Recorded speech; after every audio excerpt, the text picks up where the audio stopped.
Did they make contact? No. It's pretty close, but this is going to be a drag race. Right Look there. At this. Moves him to win it. Carl Edwards bump and dump and run. Here comes Gordon right up to the bumper again.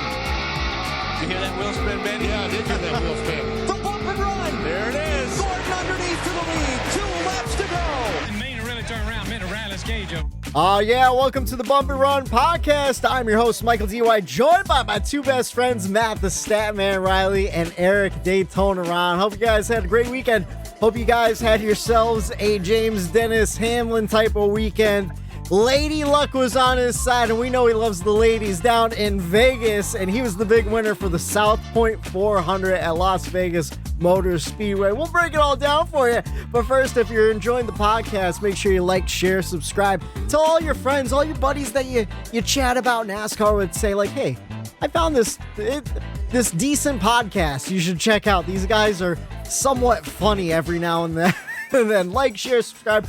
Leave us a rating on iTunes, all that good stuff. But how was your guys' weekend, fellas? Long, but yeah, short at the same time. Weird, yeah. You know what I mean? Yeah. Like one of those. Saturday went by quick. Yeah. And Sunday just seemed to just take forever. And with the race being later, I think that might have affected how I felt during the race. But it was a weird weekend, long but short. Yeah, a lot of lost parlays on my end. Oh, me too, bud. Me too. Not good. Football was not good to me. The Niners fucked me, and the Chiefs fucked me. And Reddick. I had a $5 bet on Reddick, and that if he won, I'd win like $280 some, and I was getting real excited at a certain point in that race that I was going to be having a little bit of extra bill money. Or a little bit more money to gamble away. Yeah, it's true. Oh, yeah. You got to get that Race Win t-shirt, that Race Win die cast, the signatured one, too. That way, makes it official. I will say, for anyone who's not in the area, there's the Bloomsburg Fair, which is technically, I guess, the Pennsylvania State Fair, is being held this week. And I live like literally a mile away from it. So we went down on Friday night, the opening night. Yeah. Grab some food and whatnot, and I ran into fan of the show, Justin Pierce. Oh, friend of the show. Got to catch up for a little bit, so it was nice seeing him. And but yeah, the fair is going on. So by this time next week when we record after Talladega, I'm gonna look 37 pounds heavier. Yeah, and I'm gonna enjoy every second of it. I went to the Bloomsburg Fair on yesterday. And I'm already thinking like, oh, should I go back in the middle of the week and get some more food? It's like a 45-minute drive for me. You live right down there, so it's not too bad for you. You could go every day. But I spent a grip down there too. It's hard. You're walking around, smell all the smells. You see the apple dumplings and stuff. You got to get one. You just want everything, but there's just not enough room. I tell you what, I had a great sausage and pepper sandwich down there. From a stand, not the one you see like there's like Hewlett's. Yeah, no, fuck that place. That one sucks. Go over to the this is for people in Pennsylvania. If you're heading down to the Bloomsburg Fair, fuck Hewlett's. They're the worst. They don't grill the vegetables, the peppers and onions as much as they should. They taste fucking raw. It's disgusting. Head on over to the agricultural center. There's this place. Did the Hewlett family kill your dog or something? No, I just think they're not good. They're not good. He's passionate about sausage and peppers. I'm I'm telling you where the good hot sausage and pepper sandwiches. It's right over by the agricultural center. It's a place called Gross's. The place looks like they built their little tag-along thing back in the 50s. Like this is legit sausage and peppers. Okay. It was so tasty. Okay. It was $7. You couldn't beat it. Head on over across the way. Got myself an orangeade. I was living the dream on a Sunday. I couldn't wait until the race on Sunday night. Unfortunately, we were all a little disappointed in that one on the results on there. I will say this, the biggest kept secret at the Bloomsburg Fair, Whitey, if you're planning on going down, Eric, if you're planning on going down, you guys like cinnamon buns, sticky buns? Yeah. Oh, yeah. Oh, yeah. Homemade sticky buns from a place called Mr. Sticky's. They're literally like the size of like, I don't know, my kneecaps, my giant kneecaps. Oh, big knees, big knees. That was my. These Cinnabons are huge, and you can get like peanut butter icing or like vanilla icing or something if you want to like throw on top of it. Oh my, it's phenomenal. What was the name of that again? It's called Mr. Stickies. You know, that was Eric's nickname in college. Hey now, come on, don't let out too much there. Hey now. Anyways, it's a family show. Anyways, well, I mean, I was dropping some big words during my rant about sausage and peppers, so I think it's gone off the rails already. Yeah, it was a kind of a rough race weekend. But Eric, you were doing something fun on Saturday. You were at a wine festival, weren't you? Oh yeah, Montage Mountain. It was the second one of the year. They had one in the spring, and I was a little disappointed though, because it was supposed to be from 11 to 4. We didn't get in till 12, and they kicked us out at 3. Only there for 3 hours. But it was a good time though. It was a good time. I love my wine. It was a beautiful day for it out on they have a deck and a patio out there, so it was a great day for a little wine festival. So always a good time when you're drinking wine with your friends. I tell you what, for this weekend, we had some phenomenal weather. I'm wondering if this is going to be one of the last really nice weekends of the summer fall. The perfect day might have been, well, the past couple days actually. I can't even. Wow, that's even hard for me to even say that living here in Pennsylvania. Like, we don't have consecutive days in a row of very nice weather. So when it's here, you do have to enjoy it for sure. Yeah, it's either way too cold, way too hot, or rainy, wild snowy. rainstorms. Yeah. It's never been. We've had a good stretch, that's for sure. We had a wild rainstorm. I think it was on Thursday. In my office building, I'm right at the top floor, so I hear the metal roof right above me. It literally sounded like the ocean, like the waves crashing on the beach. That's how loud it was. It was pretty intense. Looked like it got the whole entire eastern coast here, and that just goes to show you probably how bad the race was this weekend. That we've been talking about the weather in the opening, but do you guys want to jump into some NASCAR news right off the bat? Let's go. It was a really light news day, or news week actually. A little bit of rumors swirling around the GMS Cup ride that's eventually going to happen in 2022. And the possibility of Ty Dillon taking over that ride. So we'll see what happens on that one. Again, just a rumor, no confirmation, but the way the rumors are, usually a little bit of a spark leads to a fire or smoke or something. I think that's the analogy, right? Not even close, right? Along those lines. Nailed it. Yeah. Nailed it. Speaking of 2022 Toyota Racing Developments, David Wilson believes they're behind on the next gen car. This is pretty interesting. When asked where the team stood preparing the new cars for 2022 debut, Wilson said they are, and I quote, "not comfortable. We have some work to do. I'll qualify that by saying I expect not to be comfortable right now."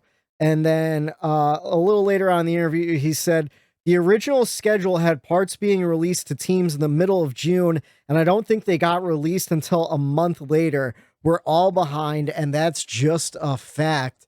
And I'm wondering what you guys think about that. Does that make you nervous for 2022 at all? Well, I know.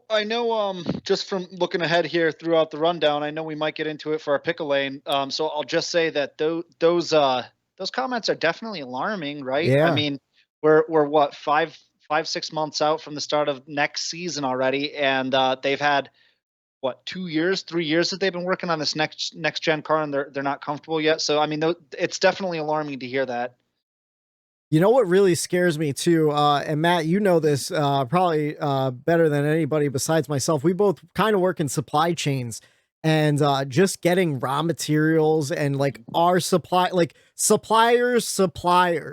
are having issues, and that makes me a little nervous considering how much of these cars are supplied by vendors and everything. Now I can't remember. I'm sorry, I didn't mean to. I can't remember if we talked about this last week or not. But I saw a photo recently, a couple different photos of ships just sitting out off the coast of California. Oh, and that's been happening. That can't get in to get unloaded. That's been happening for like 2 years now. Or, okay, even years now. Yeah, and it's getting worse and worse. So I mean, it's and now we're seeing it trickle into, I'm sure it's been happening in NASCAR, but now we're actually seeing it come to the forefront of NASCAR where now they're even having issues. And yeah, it's definitely alarming that they're not even close to being ready yet. And we're so close, even though we're still in this season, we're already so close to the beginning of next season that, that makes me a little nervous. And then besides getting the parts, you have to look too, like what Denny said about, the heat problem with the exhaust going down. They still haven't figured that out. So yes, the parts are going to be hard to get, but they still have issues within the actual design of the car that they have to sort out before they could even manufacture those parts. Yeah. So anything new that they need to maybe modify the car to help with that heating issue with the exhaust, that could take months. And like you guys both said at work, like we have a hard time getting a lot of things at work as well. And, it seems to be, all across the board. And, NASCAR is really, really pushing this next gen car and relying on it to build and grow this sport.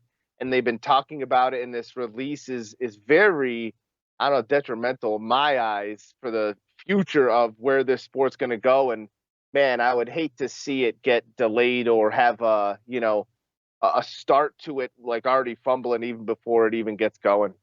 Yeah, I was just gonna say, like, early on, like for the last couple of months, I've just been saying like, oh, trust the process. The engineers, they have a handle, they'll figure it out. NASCAR's great, whatever. Now I do the math quick on my hands. We're 4.5 months away from Daytona, and the teams are saying, not even the teams, but the manufacturers saying like, oh, we're nervous. We're getting nervous here. So it's making me a little nervous. It's not even, they don't even have the full 4.5 months, right? Because that's when the product is supposed to be done, ready, finalized to go. So they have even less than that because they've got to test it. They've got to make sure before they get that track out there in actual that product out there in actual competition that everything's good to go. Yeah, I think they still have to figure out a rules package and everything right now. So we'll see what happens there. But I just thought that was pretty interesting from TRD's David Wilson, and kind of alarming. But you know what?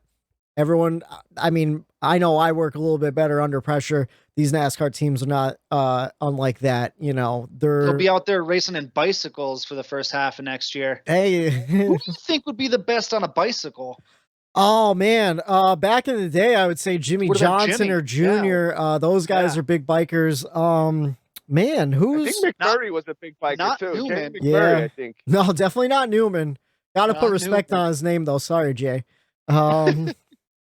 He's tweeting at us at Bump the letter N Run Pod. Flip Boyer, I think he'll go somewhere. I don't know. He might just crash to get fallen off and have the can roll towards him. That's true. Hey, you guys were on bicycles at Pocono on the actual track, so maybe you guys have a shot at it. I definitely do not. I couldn't even make it all the way around the track. I tapped out at turn 2 and I came back into the infield. So I was huffing and puffing like a mother. You got stuck in the PJ1. I did. No, you want to know? I was trying to get in the PJ1. They had security guards out there the whole entire weekend, so you couldn't ride up on it. They were watching it. They knew what was up.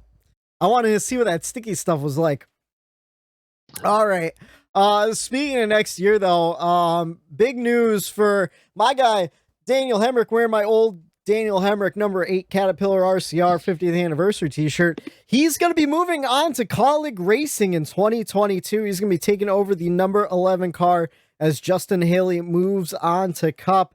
Man, Daniel Hemrick, one of those guys in the Xfinity Series I just want to see win, and I don't know if it'll ever happen. He's kind of turning into a journeyman driver, kind of like Michael Waltrip back in the day, where he's got the talent to win. He just can't put together a race, just bouncing from team to team.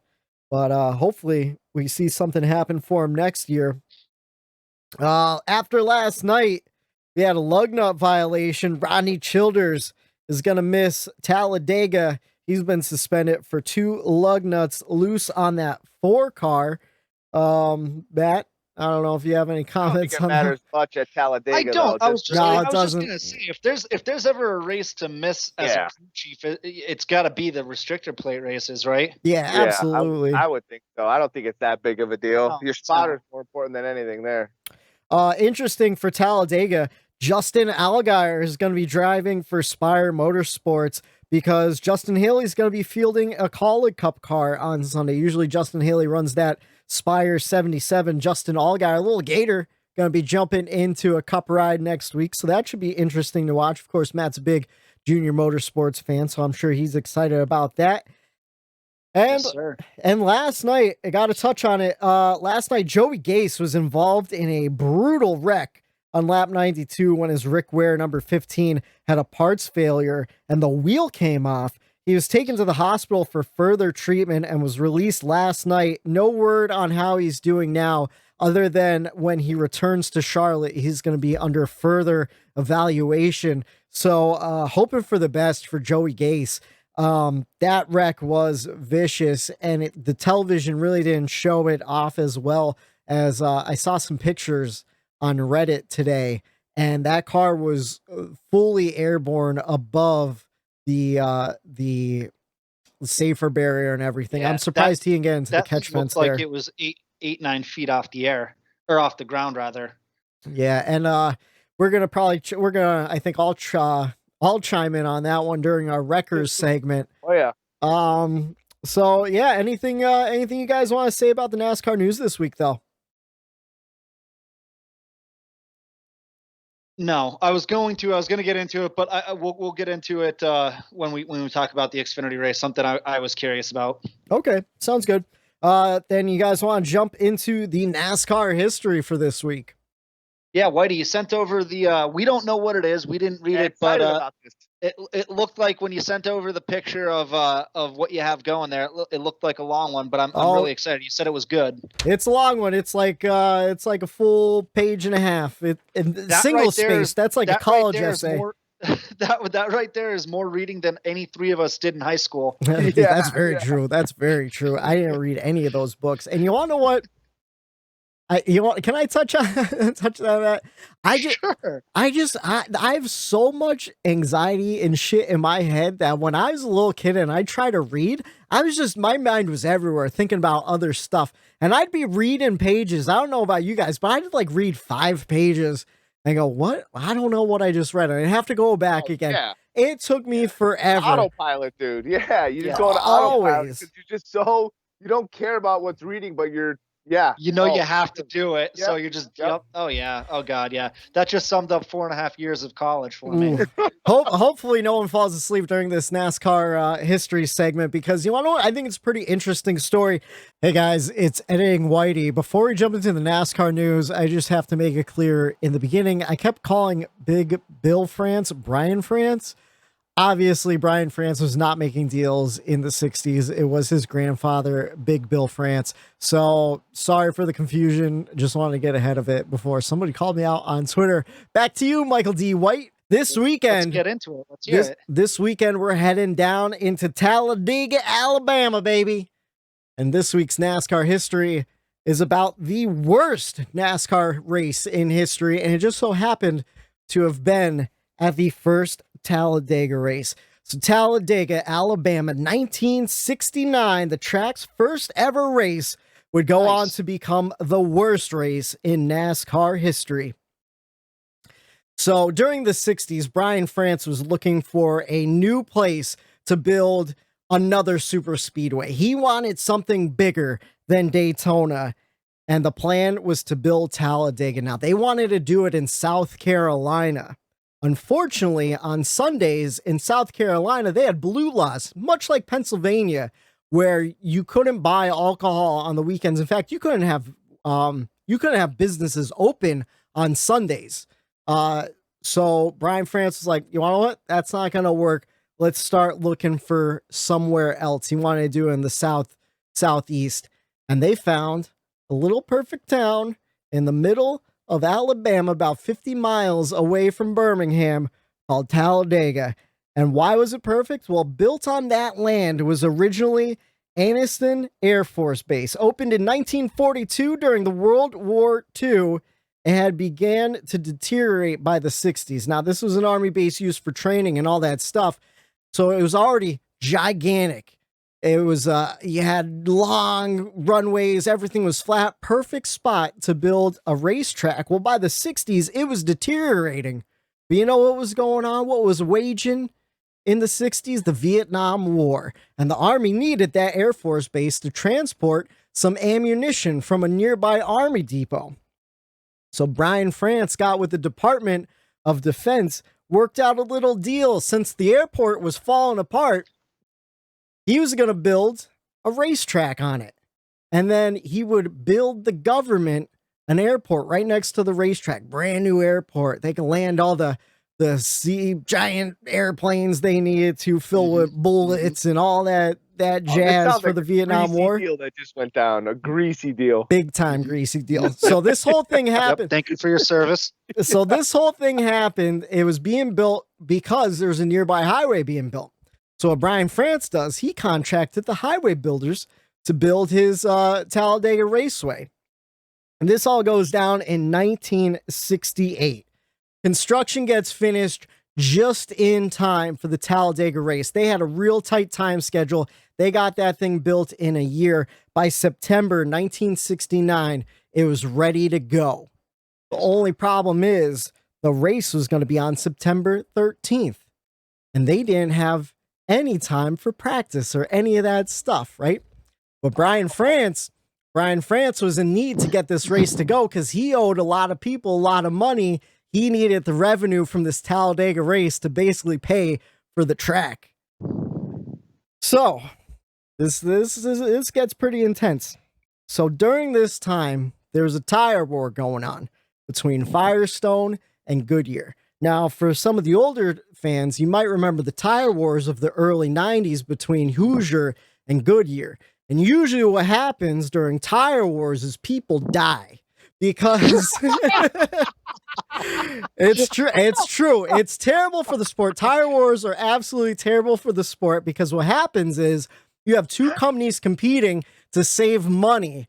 And they start trying to undercut each other and you bring inferior products. A lot of people died on Hoosier tires in the early 90s. And well, during the tire war of the 60s, the same thing was going on. A lot of people were getting in bad accidents. And they showed up to Talladega on Wednesday before the race. Firestone brought tires.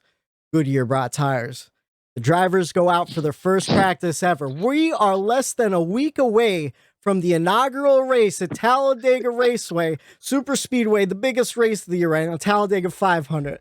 You guys need a timeout? It's cancer, it's war, and it's tires. The three deadliest things in America. Hey, you remember Firestone tires back in the early 2000s on Ford Explorers? They'd lose their treads. People died. I'm just saying, tires are important, man. Hey, there's nothing you want to fail on your car less than a tire. Ask Joey Gase. I don't know, man. I don't want my brakes to fail. I mean, you want to know what, though? At least you can jam it down a gear and try to slow yourself down. You lose a tire. Anyways. Funny. People died. People did die. I'm just saying. Okay, back on track. So, it's Wednesday. First time the drivers are on this brand new super speedway, Talladega. And they come off into the pits and their tires are chewed up. I mean, destroyed. It doesn't matter if it's Goodyear. It doesn't matter if it's Firestone. It doesn't matter the manufacturer of the car. Everybody is having tire problems. And we are at the biggest track in NASCAR at the time, the fastest track, and drivers are getting nervous. The race teams are nervous. The tire manufacturers are nervous. Brian France is certainly nervous because the whole thing is riding on Sunday's race. He needs people to show up. So the tire manufacturers say, don't worry. We're going to overnight some new tires in. Thursday rolls around. Same thing. All the tires getting chewed up. The drivers getting a little even more angry. Now we got to backtrack because this is important. And I want to get this right. I gotta find it in my notes. I'm sorry. So Thursday, same results. By Friday morning, the drivers had had enough. Friday, Firestone tires backs out completely. They go, we don't want any blood on our hands. We don't want anyone to get injured from our product. They pulled their tires back and they left. Firestone Tires had deals with drivers where drivers were only supposed to drive Firestone tires. They said, you could drive any tire you want. We're taking off. We're getting out of here. That's how serious this tire thing is, right? Now, it just so happens on this Friday, a couple weeks earlier, the drivers created the PDA, which was the Professional Drivers Association. Now, that was a collective of drivers. Now, weeks ago, they all collected because they wanted to fight for a portion of broadcast money, a pension program, and health benefits. Now, let's make it clear. The PDA was not a union, and there was a reason for that. Because back in 1961, two drivers tried to start a drivers' union. Their names was Curtis Turner and Tim Flock, two of the sport's most popular drivers back in the early 60s. Now, what happened was Bill France got word about it, and he said he was going to ban anyone who tried to start a union, join a union, anything. And he did just that. He kicked Curtis Turner out of the sport for good. He said, see you later. Get the hell out of here, right? So there's a difference. Now we're fast forwarding back to 1968. They got that, they got the Professional Drivers Association. Now, the reason why they were a little bit successful here is because they had all the sport's top stars at the time. I'm talking Cale Yarborough. I'm talking about the Allison brothers. And Richard Petty is the head of the Professional Drivers Association. Now, the problem is there's always been a history of a divide in this country when it came to unions. See, if you're pro-union, you think that the workers deserve leverage for the purpose of securing pensions, health care, proper compensation. In other words, it's the workers' fair share, right? And if you're anti-union, well, you're an asshole. So in 1969, the PDA was definitely not a union. They just wanted collective bargaining, and they wanted to be able to strike in case they wanted to. Definitely not a union.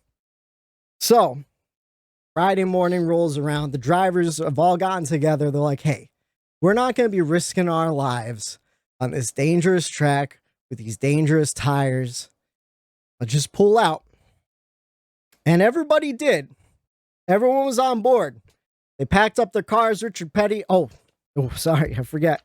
So there was a moment that led to this, right? So Friday morning, let's see, where am I? I lost myself in my notes. Been going off the top of my head here. So Bill France always acted like the PDA didn't exist. It's just 2 days away from the first Talladega race. Bill France can't postpone the race. He needs the money as quick as possible. The drivers aren't happy with the tire situation, and they're fighting with Bill France not to run the race. So Bobby Allison is talking to Bill France. He's saying, hey, we don't want to do this. This is a bad idea. People are going to hurt. And Bill France says to Bobby Allison, I think you're just too afraid to race. Oh, calling him out. At this moment, Leroy Yarborough punches Bill France in the face, knocks him down to the ground. All the drivers pick up their stuff in solidarity, and they take off. All the drivers except for 3. So there was 2 drivers that were not a part of the Professional Drivers Association. They were Bobby Isaac and Jim Vanderveer. So they're like, all right, we're going to race on Sunday. Bobby Isaac was running for a championship at the time. He thought it would be a perfect opportunity to gain some points on everybody else. Pretty smart for him. He wasn't part of the drivers union anyway, so he didn't care. And then there was a scab named Richard Brickhouse. Now, Brickhouse decided to drive because he was supposed to be unveiling the brand new Dodge Charger Daytona at the first race at Talladega. It was Diamond Chrysler's brand new car. It was supposed to spank the field. And they basically said, either you drive this car or somebody else will. And he goes, well, it might as well be me. So he dropped the Drivers Association. He jumped into it and he decided to race. So because there was no union culture in the South, the drivers didn't really know what to do with their power. Instead of picketing outside of Talladega Raceway, like we saw in the NFL lockout in the late 80s, the Philadelphia Eagles famously picketed outside of all of their stadiums. They were pretty brutal when it came to the unions and everything. Vince Papali. Oh yeah. The drivers, they didn't know what to do. They just took off. So Bill France, as an incentive to get the fans to come back, because, well, now we only have 3 regular Cup drivers going to be running in this race. First of all, now he has to find a bunch of other drivers. So he goes to the sportsman's class, because there was a sportsman's race on Saturday. He goes, hey, you guys could drive in the Cup race. Now, the sportsman's class was full of Camaros and all sorts of underpowered cars. They couldn't compete with the Dodge Chargers and everything in the Cup Series. But he's like, hey, we need to fill the field, so you guys have at it, right? And then you had the 3 regular Cup guys. So now you have a full field. Now you have a problem, though. How do you get the fans to come when you don't even have any of your regular stars? Richard Petty's not there. Cale Yarborough's not there. The Allison brothers aren't there. Nobody is there except for these 3 guys and a bunch of unknown sportsman class racers, right?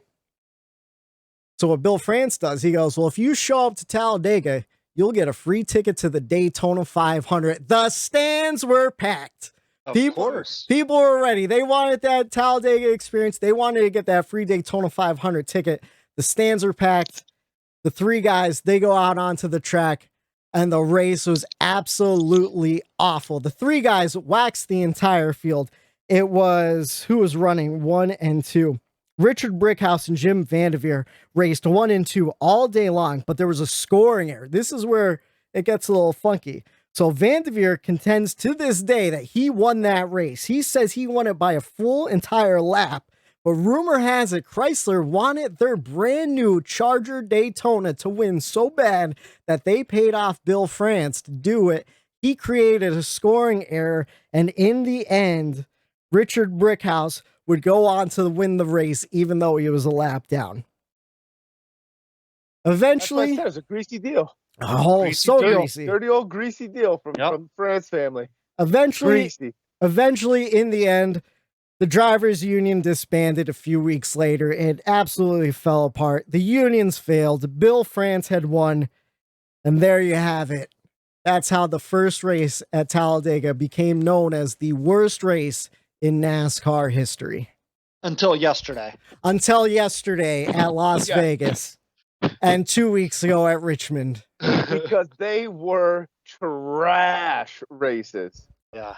What did you guys think about that? Did you guys know anything about what happened in the 60s with that? I heard like that rumor and like the folklore, if you want to call it, about the whole controversy and how that went down, but I didn't know like the intricacies and like the little small details. Like, of course, there's a greasy deal going down with the construction workers and with the Air Force and the military, and of course it all wraps. Thank you for your service. You know, so it was pretty crazy. Like, why would you even want to be in that? You know what I mean? Like, why would you want to say I won that race? You know, I wouldn't. Well, I would just kind of let that go. And that's what all the drivers really wanted to push too. Like, you don't want to be these guys, but you want to. Right. I tell you what. For what's his name, Bobby Isaac, genius. Collect those points. I believe he did go on to win the championship that year. If not, he did win a championship eventually.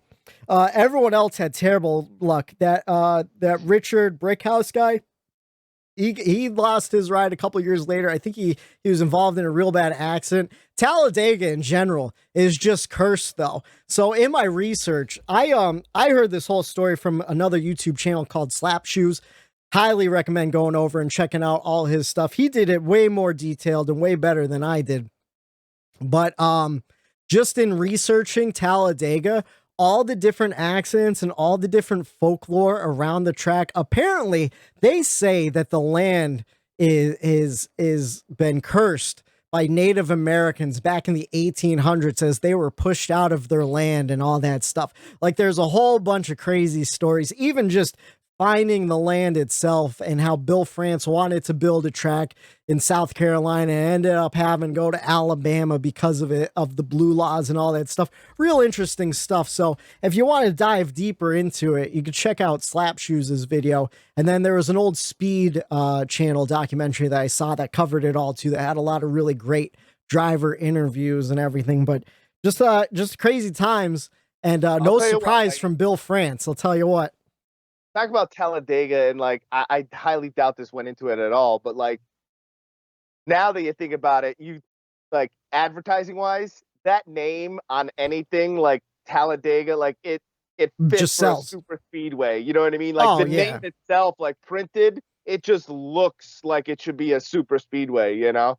I thought maybe they picked the town Talladega because he was a big fan of Eric Church. Yeah. You know what? I think he was. He knew him before he really blew up, though. Sure. But he saw him in a small bar back in the day. He really enjoyed his work. I'll tell you what, Talladega might be haunted, but there's a family with a German name here that might disagree with you. I think it's pronounced Earnhardt. Oh yeah. Well, you want to know what though? 1997, right? Didn't Earnhardt like break his sternum or something at that track? He's probably gotten probably. Yeah. Oh, is that? Yeah, that definitely is because that's when he rolled the car. Yeah. And he got back in the car and finished the race afterwards. Was that what he broke though? Was it his sternum? I just picked a random bone. He got pretty. I don't know exactly what his medical injuries were there, but yeah, I know he messed a car up bad. He rolled the car and then got back into it shortly after he rolled it and finished that race. But yeah, and even just like if you look into the folklore, I mean, Davey Allison passed away in a helicopter accident trying to land at Talladega for Busch Series practice. You know, there's just a lot of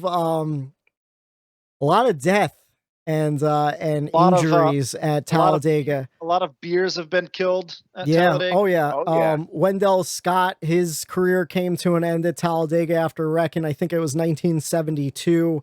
There was I saw a couple like within the last 15 years. It's really really putting a damper on our podcast, huh? Oh yeah, it definitely is. Really, this Vegas race has really gotten us to a place of some very there's so little, the highs are highs and the lows are low on the Bump and Run podcast. We go from Bristol where we're all on our high horse. That was amazing. And then look at what Vegas has just done. Oh, yeah. Bring us right down. No, well, now I don't even want to tell you guys this, but within the last 15 years, there's been a couple fans that have died at Talladega.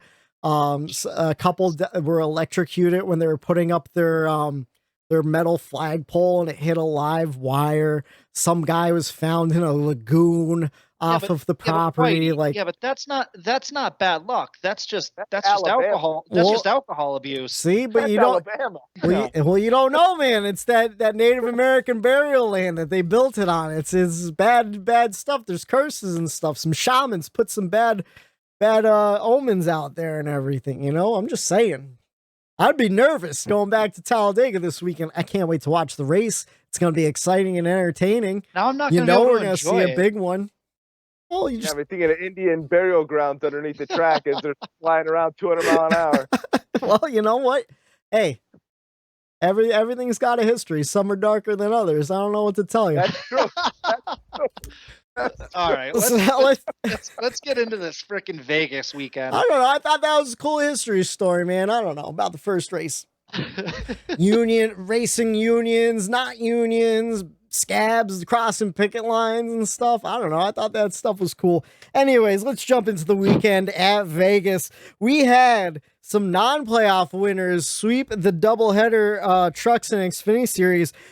Christian Eckes with his first career win, currently running part-time, and it was a 1-2-3-4 finish for Thor Sport Motorsports there. Josh Berry, another part-time guy, he won the Xfinity Series race. He was filling in for Michael Annette, who's out with that leg injury. He had surgery a couple months ago, came back and re-injured it. So Josh Berry getting his second career win and running part-time in the Xfinity Series. Matt, you said you were going to say something about Xfinity Series. What were you going to say about that? Yeah, and it actually had to do with what you were just talking about there. So, God, if you're Michael Annette, you've got to be thinking to yourself like I'm screwed.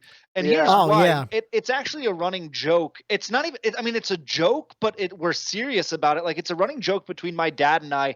He'll just text me in the middle of an Xfinity race and just say, "Look at where Michael Annette is," and I don't have to be anywhere near TV to know he's either in 9th, 10th, or 11th. Yeah, he's always he's stuck in 9th, 10th, or 11th almost at all times.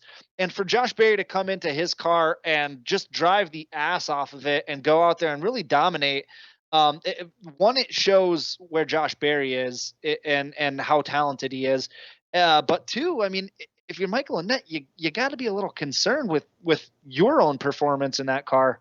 Now, Michael Annette is definitely one of those guys that I always forget is just even a part of Junior Motorsports or like running. And he's always running for the championship and stuff. He's always a playoff hopeful and everything, but you just don't see a lot of excitement out of him, you know? There's 20, 25 guys in the Xfinity series that would die to be stuck in 9th, 10th, or 11th at all times. But when you're in, probably one of the 2 or 3 best teams in the Xfinity series, you got to at least be competing for wins more often than he is. And then Josh Berry comes into your own car and just dominates. So I don't know. Like I said, it factor though, Yeah, they say, oh, it does he have is. that it factor? Like Yeah. everyone could probably get to a certain level where they are running 9th, 10th, and that's great. For certain drivers, they strive for that. But Yeah. the ones that have that it factor, they get over that hump because now you have to go with the best of the best. You almost need that it factor to carry yourself into the top 5 on a consistent basis and start winning races. And, like you said, Josh Berry winning and, his second one in a part-time thing, just filling in. Oh, That's impressive. And, maybe he does have that it factor. So cool to see him win 2 races. I just wonder if it's a sponsorship thing with Michael Annette, because he seems to always have full sponsorship with Pilot, Flying J and stuff. So I wonder if that's his deal or if it's through Junior Motorsports or what. I mean, maybe that's just what's keeping his ride alive. He's got that money to spend. Yeah, more often than not, that's usually what it is he brings the money to the table. So, you're not going to kick him out of a seat because of that reason. Right. And if he's running 9th, 10, if he's running top 10, how do you know what I mean? Yeah. Yeah. All right. And then Sunday night under the lights. Well, so it was weird because like it was dark here on the East Coast and then the sun was out on TV. Did it feel weird to you guys? Like it didn't seem right. Nothing about last night's race felt right. Okay, well, one Dennis Hamlin, one in Vegas under the lights. Like I said, Lady Luck, he loves ladies, was on his side. And pulling off win number 2 in the playoffs, win number 2 of the season. Denny showing up when it matters, automatically getting himself into the round of 8. Did you guys expect this out of Denny Hamlin coming into the playoffs? Or had you written him off like I had? I definitely didn't write him off. I kind of expected. I expected this out of him all season. Yeah. And for him to show up now, I mean, the greatest of the great show up when it matters. And right now, I mean, he's got to be one of the best that we have as far as current drivers go. I mean, he definitely is. So yeah, the greatest of the great show up when it matters. So I'm not surprised at all. See, when I said like I had written him off, like I had just gotten used to Denny's winning ways last year and like the year before, where I just kind of like, I was like, oh, maybe he's not going to win a race. Maybe he's just going to run into the top 8 this year and not really go into the championship 4 battle. But it's looking like he's running strong. And apparently the numbers are true too, that he has more top 5s and top 10s this year than he did last year, which kind of sounds crazy, but he was consistently number 1 for so long, so it does make sense. Yeah, that was on Sirius XM. I heard he was interviewed with, it might have been Claire B or someone, where he did say that. He's like, yeah, people ask me about not winning, and he's like, I didn't panic because of that, Whitey. Yeah. He knew that he was running better, just they weren't putting those complete races together, and it really didn't concern him at all. And I think knowing that, and that's kind of a Joe Gibbs thing, like, Denny's a team player. As long as he's out there helping Joe Gibbs and sharing and finishing, man, his finishes are always top 5. I mean, you could almost guarantee him a spot up there. And, I didn't write him off. I expected him to be here. I didn't expect him to win and get in like he's doing because he didn't win. But man, did he wait for the best opportune time to get those wins out? Oh yeah, he's making it easy on himself too, winning the first race of each round so far. Then it's especially just kind of with the next 2 races coming up. Yeah. Yep. Then you just kind of go out there, try to collect some stage points and do the best you can. But really, the pressure's I won't say off, but it's definitely more lax than if you don't have that win. The highlights, we had 4 cautions for 21 laps, 21 lead changes among 10 different drivers, which sounds like more than what I remembered. The top 5, of course, was Denny Hamlin, Chase Elliott, Kyle Busch, Martin Truex Jr., and Ryan Blaney. And yeah, you want to jump into the race grades? Sure. All right, Eric, let's go with you first this week.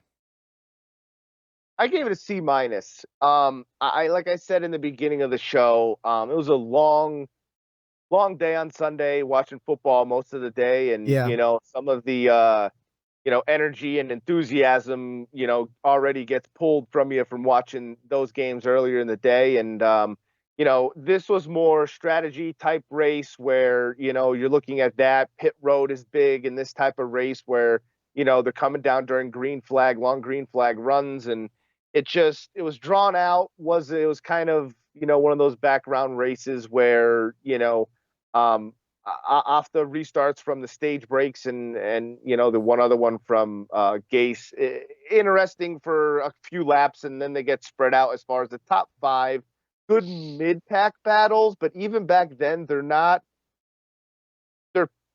passing doesn't necessarily mean it's a good race. Like, I'd rather see a battle than a constant just passing somebody, like there was really no good battle. Yeah, it's not a great battle if you just keep swapping back and forth every other lap and you're not gaining anything, And really have to, driver input to get around cars, and seem like you needed big runs. And even if you got that run, if you had no help, you couldn't use that run. It was definitely a race that you needed big runs. It felt like Talladega on the restarts and then fizzled out into like Darlington. I feel like maybe if it was earlier in the day, maybe I would have appreciated it a little bit more, or maybe been more in tune to a strategy type race. But being that it was Sunday night after a long day, I think it did play a factor. But I gave it a C minus. How about you, Matt? I feel like you're on the same page too. Yeah. My my analysis of that race is summed up just pretty much with this. All right. No, but honestly, I gave it a D. It was just super blah. Just a huge dud. I told you guys going into the race last night that if we're gonna have a non-holiday 7:20 Sunday night start when most of the country has a normal work day the next day, then this race needs to be lights out. It needs to be fantastic, and it just wasn't. There wasn't anything to write home about with this one. There was just no drama for me. The strategy or whatever that was, for some of those teams, specifically Hendrick Motorsports, it didn't make any sense to me why they were even doing that. I kind of think the race rivaled, the first Atlanta race or the Richmond race from 2 weeks ago, as far as maybe being the worst of the season. Yeah. You're going to have those. I get it. This is no reason to dog on NASCAR or anything like that. No. You're not going to have these barn burning, shootout races all the time, but this one was just a real big letdown. Once again, it happens. But if it was going to happen, I'm happy it happened with this race, being as though we have, Talladega, which is just automatically by nature gonna be an exciting race, and then the Roval, which has been nothing but exciting since it started a few years ago. So I'm taking that as my silver lining, as that we've got a couple of fun races coming up, and then this one was just, it is what it was, a D for me.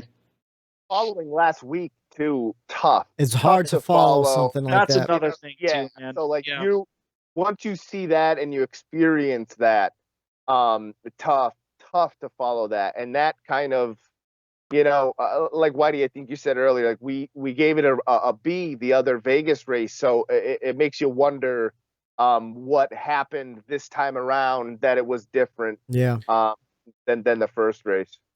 Yeah, I actually, sorry to cut you off, Whitey. I actually saw that I rated it a B plus for the spring race, and I even texted you guys at some point this weekend and said, this is a playoff race. We gave this race a B plus earlier on, so this race has the potential to be amazing. Yeah, I was really excited for this race. I usually like Vegas. I'm pretty sure I loved the race last fall when Kurt Busch won in the playoffs. I thought that was a great race.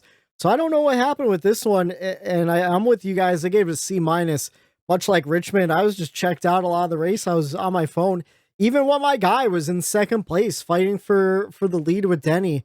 Yeah, it was exciting, but it didn't bring it up for me anymore as like being a better race because of that. I mean, maybe if he won, I'd be like, yeah, it was a great race. But in the back of my mind, I would know like, yeah, it was kind of a dud.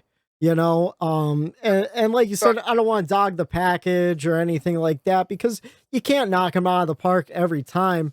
But it's just disappointing in the playoffs because you want every playoff race to be that exciting Bristol, Talladega feel.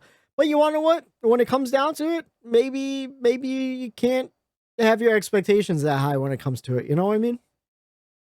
I think maybe since this round has Dega and the Roval, maybe the mindset was just completely play it safe. Have a safe Maybe race. It was right after the Harvick thing with Chase and the elimination and tensions high. And, maybe these drivers like, hey, we're going to have a hard enough time the way it is at Dega and the Roval. Yeah. Let's not do anything detrimental in this race to set us back even farther. Let's just run whatever car we have. If we come off the hauler 15th, let's bring it home 15th. Let's not do anything stupid. Let's just run out there. Hey, if we can't make the adjustments, so be it. Let's live with it. Let's not get too, bent out of shape and try to do something and completely ruin our day. So I think maybe that might have been a factor. What do you guys think? Eric, I think you just had the take of the year, and I'm serious. Like, I didn't even consider that as an option, but I think you absolutely just nailed it. Yeah. They were being careful. Why not? They know what's ahead of them in the next two races. Let's bring it home in one piece. Let's not dig ourselves into a massive hole where we have to win at a wild card Talladega or a somewhat of a wild card Roval. Let's be safe here. The drivers even might have all got together and said, right, let's let cooler heads prevail today. Let's get out there, get done what we have to get done, and get out of here. It just seemed like they weren't even willing to battle that hard. They were kind of letting each other go around them and pass kind of with ease without any, besides a certain team that we'll get into. But, it just seemed like they were very, very cautious out there all day long. They took the car that they had. No tempers really flared. No. It was just a very, very low week. And it was kind of strange, to be honest. So that's where my head went as far as maybe that's why. So what was your guys' checkers then? Because I struggled to even think of a checkers. Not that there was anything particularly great or anything particularly bad about this race. It was kind of just, like you said, Matt, blah, I'll go. Yeah. As a matter of fact, my checkers doesn't really even have anything to do with this race. And it's no offense to the Las Vegas race. There was just really nothing for me that stood out to me enough to give it a checkers. So my checkers goes to the fact that after a month of night racing, we're going back to Sunday afternoon races for the remainder of the season. And as a matter of fact, Statman Matt, I looked into the times. You guys will be pleased to hear this. 4 of the last 6 races that we have are 2:00 starts. Oh, nice. Yeah, so that's my checkers. We'll be able to go for dinner after. Yeah, absolutely. My checkers, I gave it to Denny Hamlin. Regular season, we all thought he was running away with it. Then Larson comes on strong at the end, and obviously Denny finishes winless. But coming to the playoffs, here he wins opening race, advances himself through. 2 top 10 finishes to finish that round out. Then here we go, round 2, comes out, wins that opening race. He's really putting his foot down and showing, hey, yes, we might be talking about Larson and how Larson might run away with this championship. Denny's saying, not so fast, my friend. And it was impressive knowing every driver knew the looming Dega and the Roval that was ahead of him. And for Denny to escape that and going out there winning this race, I think that was huge confidence booster for his team and for him going forward, knowing that they didn't win during the regular season. And that doesn't matter. Now is when you want to win, and that's what Denny's doing. I think that's a good one. I mean, obviously, I want to give my checkers to Tyler Reddick. I'm not going to do that. I'm not going to be a big fanboy for a second place couple laps, but I do want to. I'm going to give it to a 10:30 finish time. It was a nice quick race, so even though it felt long, I still got to bed on time, and I can't complain about that. I woke up this morning and I was pretty refreshed. Woke up at 6:30 and I was okay. It was pretty quick, like for being that, like it didn't seem long. It just it went by quick. I do agree with that. I thought for sure it was going to be 11:30, close to midnight, at end of a race for sure, but 4 cautions only. Oh yeah, it's a quick one. I think we all have the same records, unless Eric. I know me and Matt have the same record. Eric, you have the same one? Oh yeah. All right. Oh yeah. It's got to go to Rick. Uncalled for.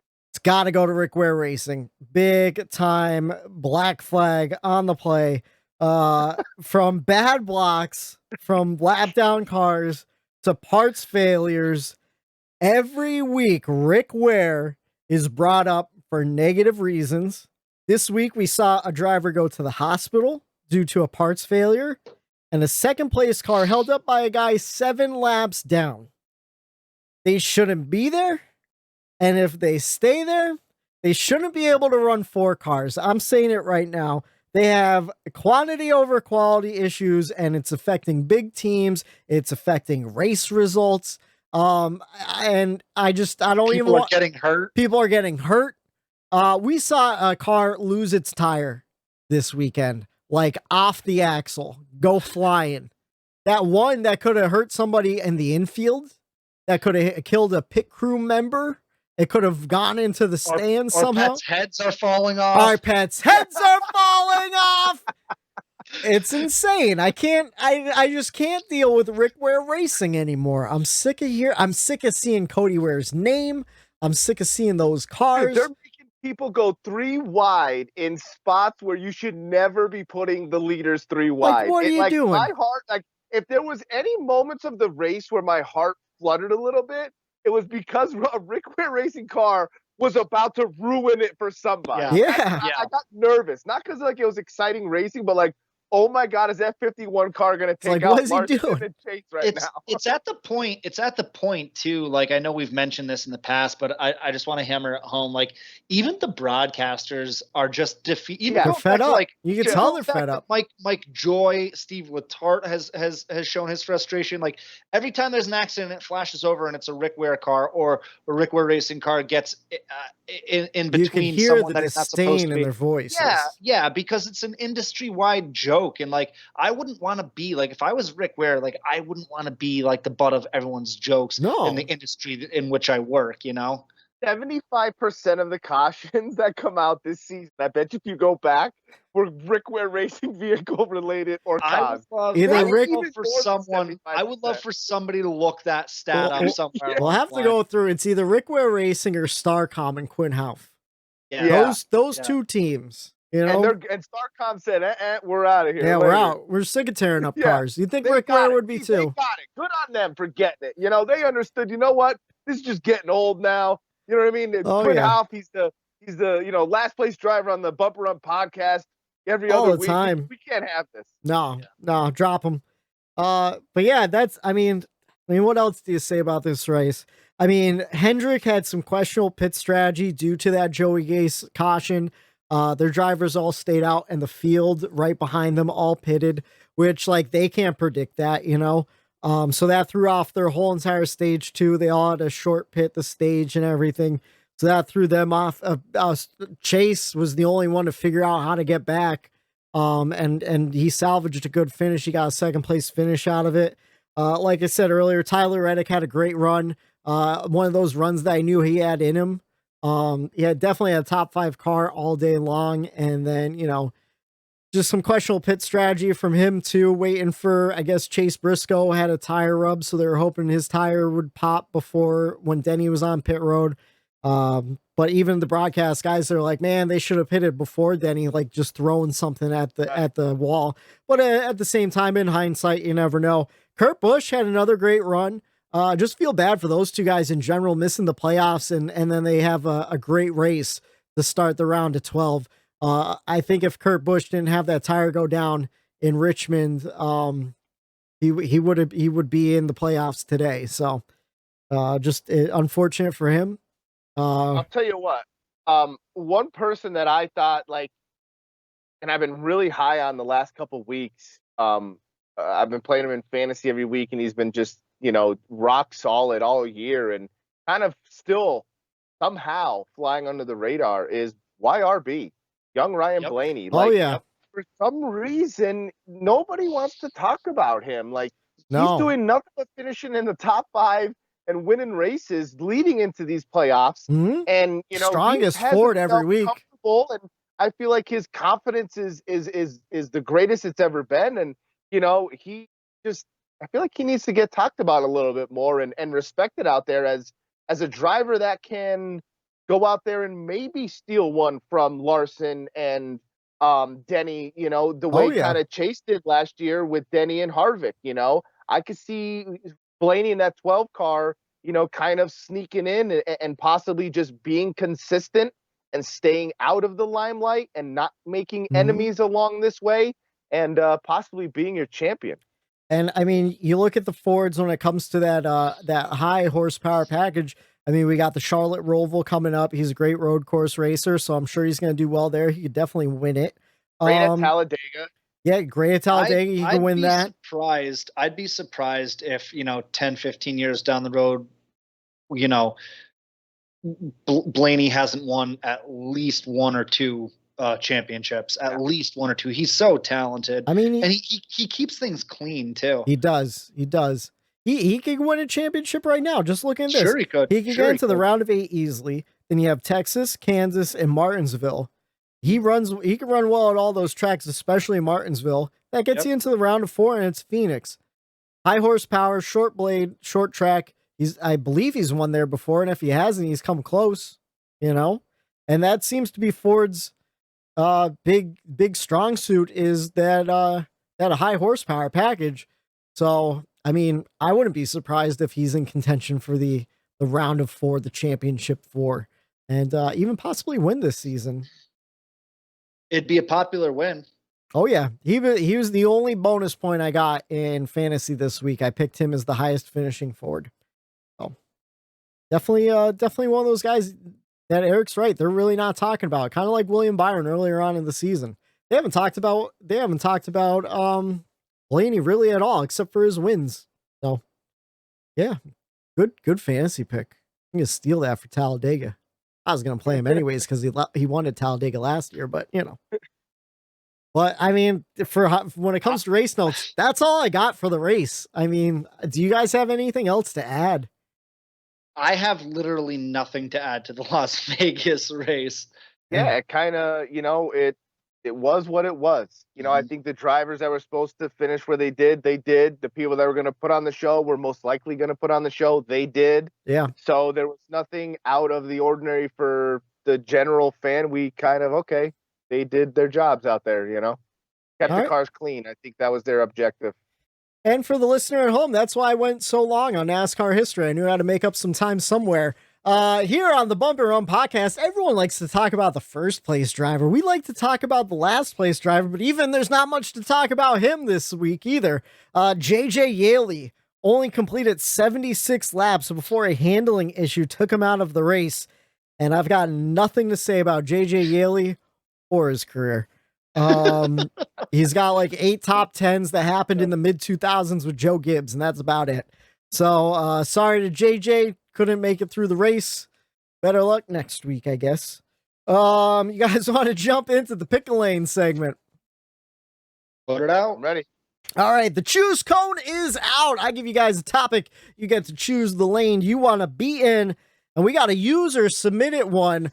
A friend of the show, Justin Pierce, he was tweeting at us, and he just tweeted Xfinity Series package. And it got me thinking, with some uncertainty with the next gen car looming that we covered in news, with teams worrying they aren't ready for 2022, should we think about running the Xfinity Series package in Cup?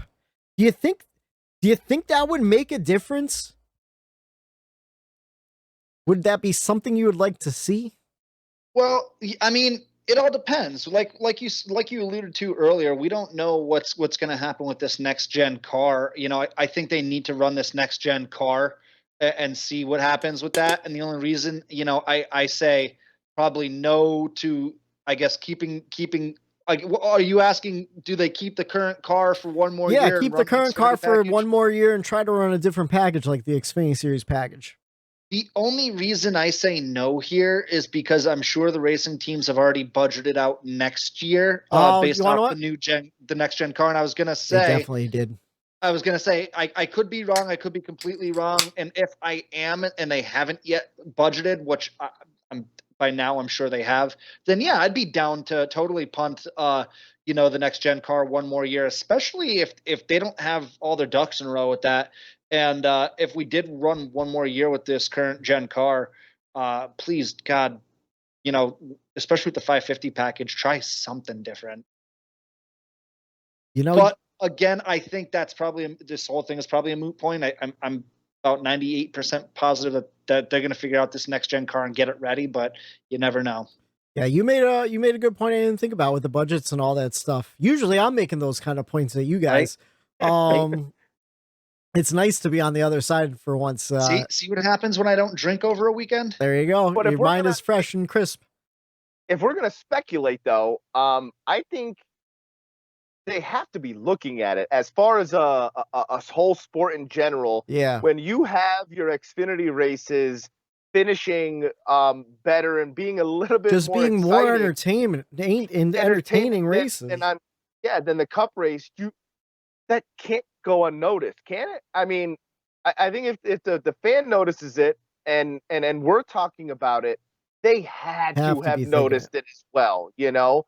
Now, as far as, I don't know what they could do as far as completely emulating that if they don't go to the 2022 car, if they could do that in the Cup, you know, money aside, you know, simulating it, hell yeah, try it. Like that's it. Anything but what they're produced, you know, that causes what we caused for that Sunday night race in Richmond.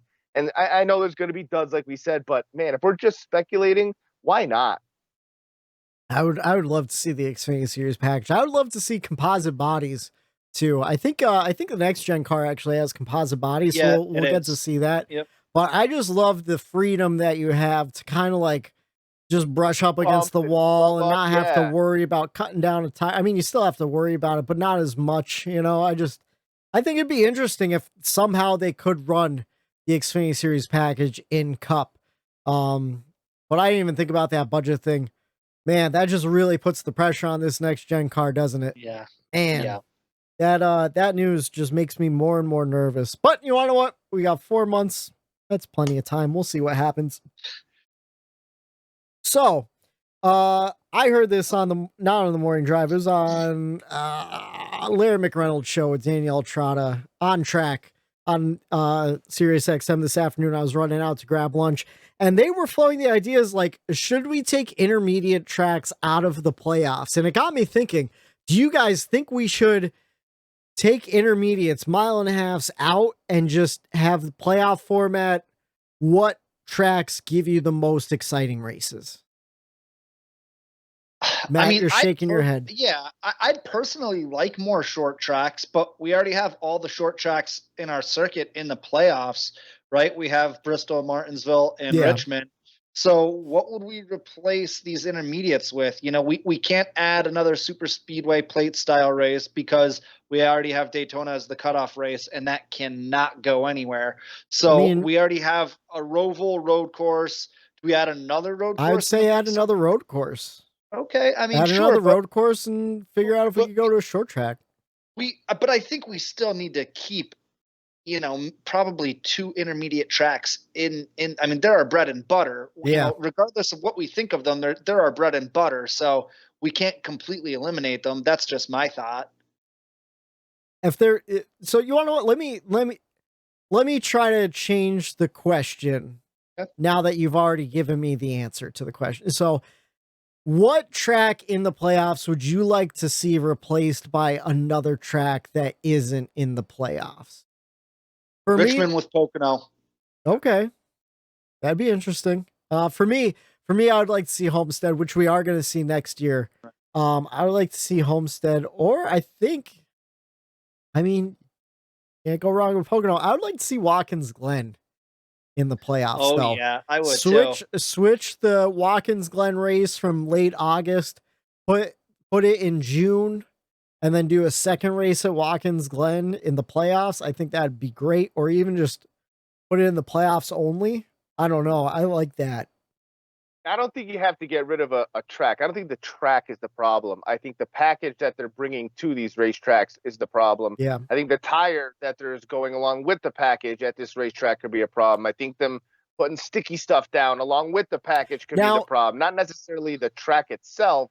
But I would imagine if they went with the 750, package Sunday night instead, and people actually had to manage their throttle and the tires around the turns and not be full throttle, going there. And maybe that would have caused more battles because you have to really work that throttle and your brake and going in and out of the corners. I don't know.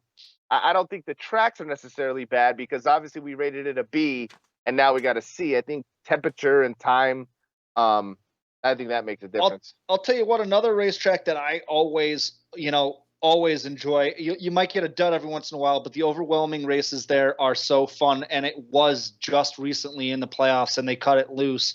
Was Dover? I would love to see Dover come back. I would like to see Dover in the playoffs. I like that Dover night race in the playoffs. Yeah, I thought that was great. It was right. It ran in the night. It would get dark. They might have ran it because of rain. I don't think it was a design night race though. No. So the last Dover playoff race, I know it finished at night because we were all coming back from Boston from our buddy Mike's bachelor party, and Kyle Larson won. I even remember calling it that weekend that Kyle Larson was going to win in Dover. I think that was like a 3:30 start. It was. So by the time it finished, it had gotten dark on the East Coast. So they finished it under the lights. I do remember that. You want to know what? I agree with you. Bring back Dover. Although, you want to know what? Dover gave up that date for Nashville. Move Dover out of the spring. Put it back in the playoffs. I'm all about that. Hell yeah. No, that's what it was, dude. It was Nashville was when we were coming. Oh, Boston 2 years ago. 2 years ago, 2019. Yeah, you're right. I was thinking of our Portland trip earlier this year. You're right. No, Boston. You're right. Yep. I remember because we started watching a little bit in the car. Me and you, Eric, started watching it, and then by the time I finished it, I had fallen asleep a little bit in the middle, and then I woke up. It was dark outside. Man, what a great weekend in Boston, though. I'll tell you what. New England does us dirty. Yeah. Oh yeah. You want to know what though? We need more trips to New England. It is just everywhere we've gone in New England was beautiful. The food's delicious. Great seafood. And we kind of fit in. We do. We really do. Yeah. We were hanging out in South Boston, and nobody batted an eye at us. They're like, man, these guys have a funny accent, which is crazy because it's in Boston. But but yeah, we fit right in, man. We were making friends. All right, well, that's all I got for the Pickle Lane. I'm sorry, it's not a very exciting show. I feel like I don't know. Oh, Man, we feed off of what happens in the previous race, and so we do apologize if it's a dud of a show today. But with that being said, like we mentioned earlier, we've got two really exciting tracks coming up, and that's what we got. We got Talladega, baby, Sunday. Yeah. We got a doubleheader on Saturday though. Truck's gonna be on track 1 p.m. on FS1 for the Chevrolet Silverado 250. And then a little bit later in the day, 4:30, Xfinity takes the track on NBCSN for the Spark 300 at Talladega. And of course, Cup on track, like Matt said, 2 p.m. on NBC, the mothership, local TV, the Yellowwood 500 at Talladega. I don't know what Yellowwood is. I don't know what that company is, but I just absolutely love that it's Yellowwood. Yellowwood. Love it. You know what, Matt? I looked at Winda. You know what, Matt? I looked it up last year because they were sponsored it last year, and I couldn't remember. Oh, it's pressure treated pine, Yellowwood. Of course it is. Literally Yellowwood. So you can get severe weather Yellowwood at Lowe's for $6.58 a board foot. All right. So if you want to build a deck, prices are coming down. You can grab your deck prices, your deck woods. All right. Anyways, the top 10 for Talladega. It's going to be Denny Hamlin starting out in the first position. Kyle Busch in second. Row number 2 going to be Chase Elliott and Ryan Blaney. Ooh, Eric. He's starting in second. Stay up front and stay clean. Kyle Larson rounding out row 3 with Martin Truex Jr. In 7th and 8th going to be Brad Keselowski and Joey Logano, those Penske guys lining up right next to each other. And then, of course, rounding out the top 10 in 9th, Kevin Harvick and William Byron in 10th. Last week, our picks for Las Vegas, I picked Joey Logano. He got me 32 points. Matt picked Kyle Larson. He got you 37 points. And Eric was the big winner, picking Ryan Blaney for a grand total of 39 points. So we're all really close there. I thought Logano had a pretty good run until the end. Didn't get the finish that I thought he would. Kyle Larson, of course, had those pit road issues, having to pit before the stage end. And that just really ruined his race. And Ryan Blaney, top 4, top 5 finish. Can't beat it. So, Matt, I go first. You go second. Eric goes last. Give us the stats going into Talladega. You got it. So the Talladega Stats brought to you by Polar Seltzers. Grab one at your local convenience store. No, I'm just joking. We're not I'm drinking a LaCroix right now. That's not going to do us any good in the sales department. It's hibiscus. We're trying to get Polar. It's hibiscus flavor. It tastes like flowers. It's absolutely disgusting. Polar doesn't have disgusting. But I keep on drinking like that. it. No, they don't. Anyway, so we're at Talladega, boys. It's actually not that bad. At first, I didn't like it. It tasted really flowery. It's one of those ones that grows on you. It's hibiscus flavored. It tastes like a funeral home. I mean, I like the smell of funeral homes. I don't know. Yeah, the smell, not the taste, you weirdo. Well, we're off the rails this week. We're off the rails this week. I apologize, folks. All right. I don't think I'm the only one that's doing right. I'm on the waters this week, boys. I've got some good hot takes. Yeah. I'm just tired, man. We're at Talladega. The Bloomsburg Fair kicked my ass. Yeah. Oh yeah, it did. So, all right. We're at Talladega. All right, we're at Talladega. I got rid of all the bullshit stats because it's the great unknown. So really, you're just looking for consistency, which is exactly what that top 5 total accumulated points gives you. Is it gives you the best consistency. And guys, we mentioned Ryan Blaney just before. He's got the most points over the last 4 races at Talladega, 158. Actually, that's 19 more than the guy in second, which is Keselowski at 139. William Byron with 124 points accumulated, Hamlin with 119. And then how about this? It was surprising when I saw it, but thinking about it, not really. Chris Buescher, 112 points. He comes in 5th with most points. He's always a great, solid top 10 guy. Yeah. Even in stages, they run really well throughout the race. Yep. So maybe a nice little steal if you do your daily fantasy with DraftKings or FanDuel. Chris Buescher is probably a good value pick, but that's your top 5 in most points accumulated. And Whitey, I think you are picking first. I am picking first. I don't want to, though. Honestly, I don't even know who to pick. It's a crapshoot. It really is. I've been picking Joey Logano the last 2 weeks. I want to pick him a third time, but even he says he crashes out every time. So it's like, why even bother? I want to pick Ryan Blaney because he has a good history here. But at the same time, you never know. He might get taken out by Brad Keselowski, his own teammate. That's just how it goes at Talladega, especially when it comes to Team Penske. Denny Hamlin's a good pick. I like him. He just won, so he might be playing it conservative. I think opposite. I think Denny might just say, screw it. I'm going to go up here and race my try race. to keep going for wins. Yeah. Maybe get those playoff points, get that extra point. Maybe I should pick Denny. And he's probably the best plate racer we have.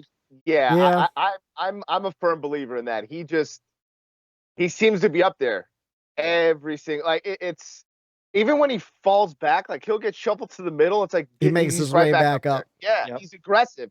but aggressive, not Ricky Clean. Stenhouse aggressive. Yeah. Clean, No, aggressive. clean aggressive. He Yeah. knows you want to what? Smart aggressive. Yeah. Denny Hamlin is such a great plate racer, and I know it's a crapshoot, but listening to him at Daytona this year, he knew when that first big one was going to happen because he started falling back. Like he dropped anchor and he got out of the pack, and within 2 laps they all wrecked each other, and he was safe. Like he knew what was going to happen. He just has such great situational awareness. But Brad Keselowski won in the spring. Team Penske always brings a fast car. He just does. You know? I'm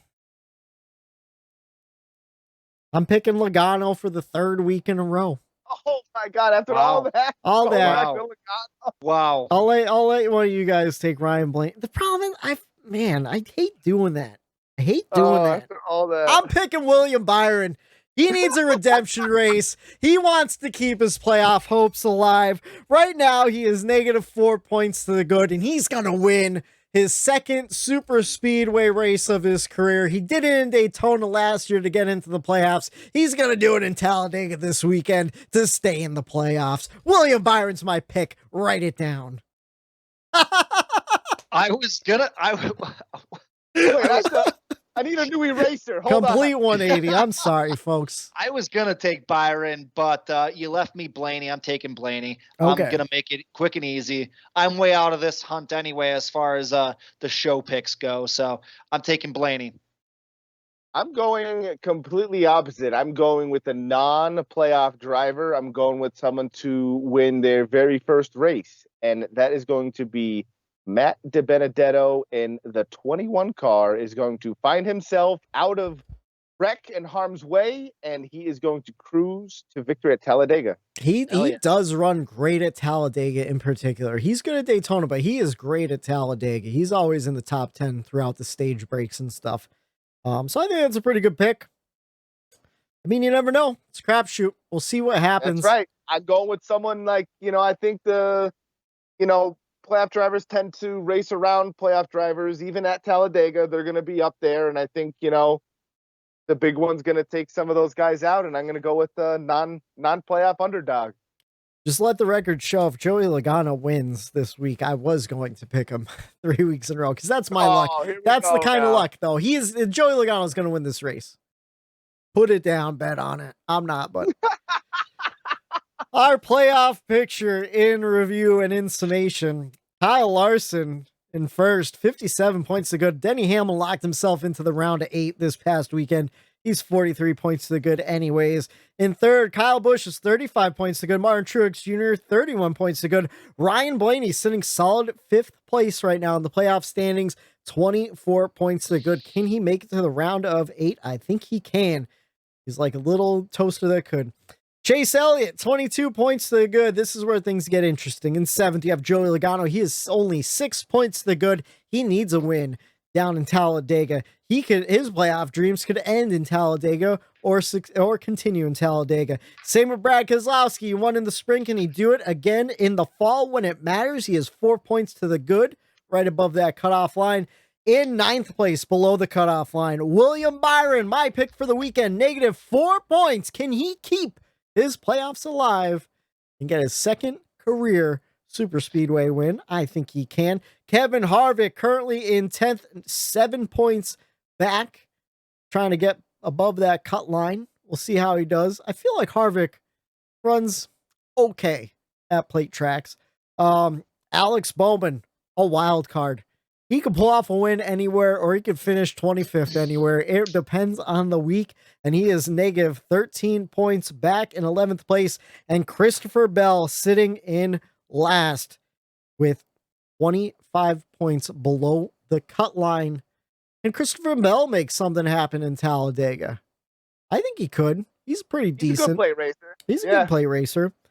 So we will see. The great unknown in Talladega, Alabama.